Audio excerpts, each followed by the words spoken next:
सखाराम बाईंदर रंगमंचावर परत जे गाजणार आहे आणि त्याचसाठी माझ्याबरोबर स्वतः सयाजी शिंदे जुडलेले आहेत.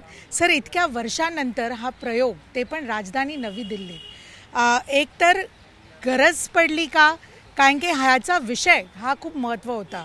एका काळी बॅन झालेला, एका काळी कॉन्ट्रोवर्शियल असा हा टॉपिक असलेला आज परत कुठे ना कुठे गाजणार. असं आहे, काही लेखक म्हणजे दृष्ट लेखक असतात. हे समाजात कधी असे फार कमी जन्माला येतात. त्यापैकी विजय तेंडुलकर आहेत आणि त्यांनी ज्या कलाकृती निर्माण केल्या आहेत त्यातली ही एक अजरामर कलाकृती आहे सखाराम बाईंदर नाटक. समाजाचा आरसा आहे, समाजाच्या किंवा मनुष्य जातीलाच विचार करायला लावणारा, मनुष्य जातीच्या प्रवृत्तीच्या मुळावर हात घालणारं असं हे नाटक आहे. त्यामुळं ते परत परत करावंसं वाटतं, परत परत स्वतःला चेक करावंसं वाटतं. ॲज अ नट म्हणून मला किती समजलं, पूर्वीपेक्षा मला परत वाटलं हे मला चॅलेंज घ्यावंसं वाटतं. सर, तुम्हाला चॅलेंज वाटतंय, मात्र एका काळात तुम्हीच हे केलेलं, नंतर फिल्म्समध्ये आलात, तर कुठे ना कुठे एक डिफरन्स जाणवलं का? आणि काय फरक असं तुम्हाला जाणवून आलं? कारण की नाटकात आणि फिल्म्समध्ये म्हणजे अदरवाईज पण खूप डिफरन्स. मला तेवढी समज होती का त्यावेळेला करताना?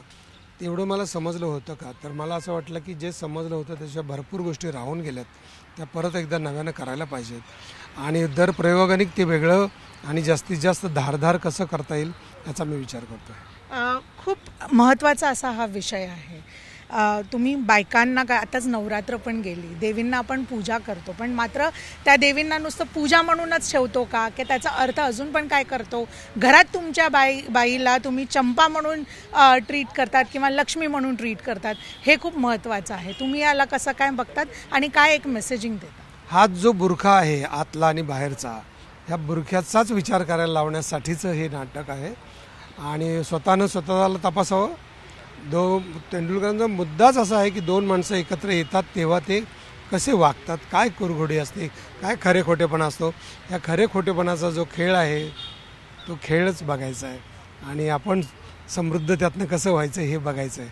खरंच खूप डीप आहे नाटक, खूप समजून घेण्यासारखं आहे, खूप पोएटिक आहे, खूप अतिशय चांगल्या फॉर्ममध्ये लिहिले, खऱ्या फॉर्ममध्ये असं सादरीकरण होईल. हे तेव्हाचे सयाजी शिंदे आणि आताचे सयाजी शिंदे हे खूप वेगळे आहेत, डिफरन्सेस आहेत. आपण बाय इयर्स ग्रो पण होतो, पण तेव्हाचा स्टारकास्ट पण वेगळा होता, तेव्हाचा काळ वेगळा होता. आताचा काळ मात्र परत तोच की महत्त्वाचा हे आहे आणि म्हणूनच गाजणार आहे, लोकांना पाहिजे म्हणून हे. तर तुम्ही काय बघतात? आणि स्टारकास्ट नवीन आहे तर त्याला कसं बघतात? अभिजित झुंजारराव हे आमचे डिरेक्टर आहेत नवीन, त्याचं पहिलंच हे व्यावसायिक नाटक आहे. अनुष्का बोराडे ही पण एकदम यंग मुलगी आहे, चंपाचा रोल करते. नेहा जोशी ही अतिशय गाजलेली रंगभूमीवरची नटी आहे, ती लक्ष्मीचा रोल करते. चरण जाधव आहे याच्यामध्ये. अभिजित झुंजारराव ह्यात चंपाच्या नवऱ्याचा रोल करतो. त्यामुळे एकंदरीतच ही भट्टी खूप चांगली आहे. आणि आम्ही एक महिनाभर तर नुसतं वाचतच बसलो होतो, समजूनच घेत बसलो होतो. मग आम्ही प्रॅक्टिकल करायला लागलो आणि मग करत करत आता पूर्णपणे झालेलं आहे नाटक. उद्या पहिला प्रयोग इथं दिल्लीत होत आहे. दिल्लीत नक्कीच उद्या पहिला प्रयोग होत आहे. पण तुमच्या इनफॅक्ट तुमच्या स्टाईलने मी इन्व्हिटेशनच्या पहिले मला एक सर महाराष्ट्राची एक बातमी अशी आपण मागच्या काही काळात बघितलं आहे, पूरग्रस्त बघा किंवा ज्या प्रकारे आता एक स्थिती झाली आहे महाराष्ट्राची ती ही नाही. आणि तुम्ही नेहमी सोशल वेलफेअरसाठी काम केलं आहे, शेतकऱ्यांसाठी काम केलं आहे. तुम्ही एक काय मेसेजिंग देताय आताची जी स्थिती आहे? महाराष्ट्रातल्या सगळ्या बांधवांना माझं कळकळीचं आवाहन आहे. पूर परिस्थिती, एवढं काही संकट ढासळलं यावर्षी, शेतकऱ्यांची घरं वाहून गेली तरी म्हणजे त्याच्याबरोबर सगळं संसारच गेला वाहून. पण ज्या शेतावर जगत होते पोटपाणी, ते शेतसुद्धा वाहून गेले, ती माती. आत्ता मात्र फार परिस्थिती वाईट आहे. आपण सगळ्यांनी मिळून त्याला सपोर्ट करायचा आहे. जितक्यात जास्त पद्धतीनं आपल्याला करता येईल तेवढा सपोर्ट करून आपण त्यांना उभं करण्यासाठीचं मनोधैर्य आणि त्यांची परिस्थिती, ह्या दोन्ही गोष्टी आपण सावरण्यासाठीचा आटोकाट प्रयत्न करूया. धन्यवाद. शेवटचं सर, तुमच्या स्टाईलमध्ये आणि एक दोन या नाटकाच्या डायलॉग्समधून काय कसं इन्व्हाइट करतात दिल्लीच्या लोकांना तुमच्या दोन ठिकाणी आज, उद्या आणि परवा नाटक जेव्हा होणार आहे, कसं काय? उद्या संध्याकाळी 6 वाजता आकाशवाणी रंगायन